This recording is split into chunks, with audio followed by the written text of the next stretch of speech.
विकास के पिछले एपिसोड में हमने ये जाना था कि इस ब्रह्मांड का निर्माण कैसे हुआ और इस जीवन की उत्पत्ति केमिकल इवोल्यूशन से हुई, ये भी हमने जाना।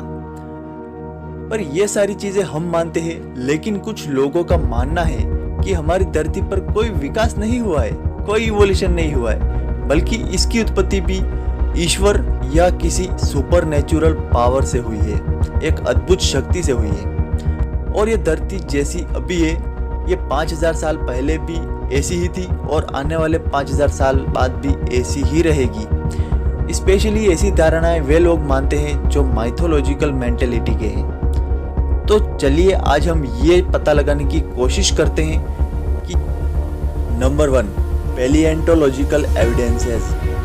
धरती की सतह के अंदर मिलने वाले पेड़ पौधों के या जीवों के अवशेष जीवाश्म कहलाते हैं।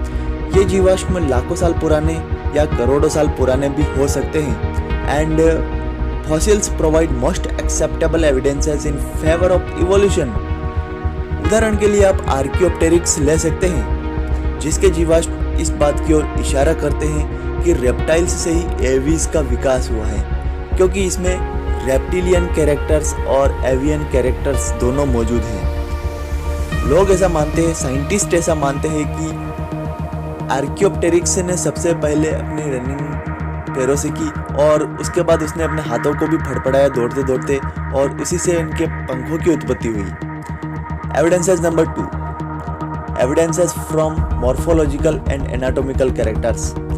शरीर के मॉर्फोलॉजिकल और एनाटॉमिकल लक्षण से मिलने वाले सबूत इस बात की ओर इशारा करते हैं कि कई जीवों का उद्भव उनके कॉमन एंसेस्टर से हुआ है। चलिए मैं आपको होमोलोगस ऑर्गन्स का उदाहरण देता हूँ। होमोलोगस ऑर्गन्स भी इसी बात की ओर इशारा करते हैं कि कई जीवों का उद्भव उनके कॉमन एंसेस्टर से हुआ है। चलिए मैं आपको सबसे पहले होमोलोगस ऑर्गन्स के बारे में बता देता हूँ। होमोलोगस ऑर्गन्स जीवों में मिलने वाले वे अंग होते हैं जिनकी आंतरिक संरचना तो और उत्पत्ति सेम हो सकती है, लेकिन उनका एक्सटर्नल फंक्शंस अलग अलग जीवों में अलग अलग हो सकता है। उदाहरण के लिए आप स्तनधारियों में अग्रपाद यानी कि 4 लिम्स ले सकते हैं।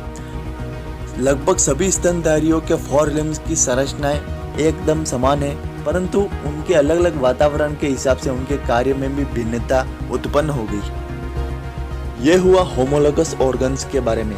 चलिए हम थोड़ा बहुत एनालोगस ऑर्गन्स के बारे में भी जान लेते हैं। मक्खियों के पंख, रेप्टाइल्स के पंख, पक्षियों के पंख और मैमल्स यानी कि चमगादड़ के पंख, इन सब में पंखों का कार्य बिल्कुल सेम है, लेकिन इनकी आंतरिक संरचना, अंदर की जो संरचना, वो बिल्कुल सभी जीवों में अलग अलग है। क्योंकि इन सभी जीवों का वातावरण बिल्कुल सेम है, तो इसके अनुकूलन के फलस्वरूप ये अंग विकसित हो गए, इनमें उड़ने का कैरेक्टर विकसित हो गया। इस तरह के विकास को कहते हैं पैरेलल इवोल्यूशन या फिर adaptive convergence. Evidences from vestigial organs. कई जीवों में ऐसे अंग मिलते हैं जिनका अभी कोई कार्य नहीं है, लेकिन ऐसा माना जाता है कि पिछले दौर में इन अंग का महत्वपूर्ण कार्य रहा होगा, जैसा कि मानव शरीर में मिलने वाले एक्सटर्नल हेयर्स, ह्यूमन आई में निक्टेटिंग मेम्ब्रेन का पाए जाना, और हमारे कैनाइन्स भी पाए जाते हैं। एब्डोमिनल मसल्स भी इसका एक उदाहरण है, और सांप में भी एक पेल्विक गर्डल के साथ एक बोन अटैच होती है, पाइथन में आप देख सकते हैं। इन सभी जीवों में ये सभी ऑर्गन्स वेस्टिजियल ही है। Evidences from connective links. दरअसल कनेक्टिव लिंक्स 2 सेपरेट ग्रुप्स के बीच में एक ब्रिज की तरह कार्य करते हैं, यानी 2 टेक्सोनोमिक ग्रुप्स, 2 अलग अलग ग्रुप्स होते हैं, उनको जोड़ने का कार्य करते हैं, उनके बीच की कड़ी कहलाते हैं कनेक्टिव लिंक्स। जैसे कि वायरस, लिविंग और नॉन लिविंग के बीच की कनेक्टिव लिंक्स, और यूग्लिना जो कि प्लांट्स और एनिमल्स के बीच की योजक कड़ी मानी जाती है, और प्रोटेरोस्पोंजिया यानी कि प्रोटोजोआ और पोरिफेरा के बीच की योजक कड़ी। और इसमें ही आगे चलकर हम आर्कियोप्टेरिक्स का उदाहरण लेते हैं, जो कि रेप्टाइल्स और बर्ड्स के बीच की योजक कड़ी कहलाती है। इकिडना भी रेप्टाइल और मैमल्स के बीच में एक योजक कड़ी का किरदार निभाती है। Evidences from biogeographical distribution.